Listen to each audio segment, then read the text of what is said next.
বিসমিল্লাহির রহমানির রহিম। আসসালামু আলাইকুম ওয়া রাহমাতুল্লাহি ওয়া বারাকাতুহু। আজকে ডাইমেনশন ব্রেক লাইন কিভাবে আপনারা ডাইমেনশনের মধ্যে শো করবেন সে বিষয়টি দেখাতে চলেছি।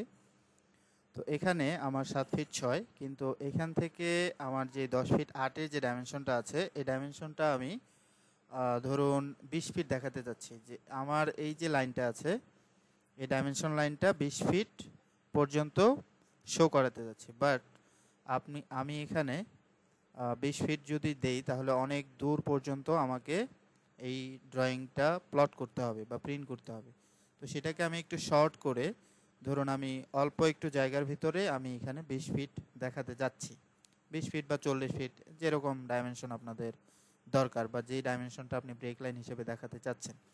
তো এটার জন্য আমি সিম্পলি এইখানে একটা জগ লাইন দেব, ডাইমেনশন জগ লাইন।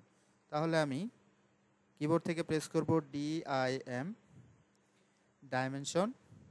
DIM চাপার পরে আপনি একটু নিচে আসলে দেখবেন ডাইমেনশন জগ লাইন, এটাতে ক্লিক করবেন। করার পরে select dimension to add jog. তো আমি এই ডাইমেনশনটাতে জগ অ্যাড করব। তো আমি জাস্ট এটা সিলেক্ট করে দিব। দেওয়ার পরে সিম্পলি আমি এন্টার প্রেস করব। তাহলে আপনারা দেখতে পাবেন এখানে একটা জগ লাইন শো করেছে। এখন এটা 10 ফিট আছে, 10 ফিট 8 ইঞ্চি। তো আমি এটা এখন এখানে দেখাবো হচ্ছে 20 ফিট 0 ইঞ্চ। এন্টার, বাইরে ক্লিক করে দিলাম। তাহলে আমি বোঝাচ্ছি যে এখান থেকে এই পর্যন্ত যে লাইনটা হবে সেটা হবে 20 ফিট, এবং 20 ফিট যদি আমি দেখাতে চাই তাহলে অনেকটা জায়গা লাগবে। তো সেই জায়গাটা বাঁচিয়ে আমি এখানে দুইটা ব্রেক লাইন দেখিয়ে এখানে এই লাইনটা এবং এই ডাইমেনশন লাইনটা এখানে শো করেছি। তো এইভাবে আপনারা ডাইমেনশন জগ লাইন দিতে পারেন, অথবা আপনারা এখান থেকে যদি যান তাহলে অ্যানোটেটে যাবেন। অ্যানোটেটে যাওয়ার পরে আপনারা এইখানে দেখতে পাবেন হচ্ছে ডাইমেনশন জগ লাইন।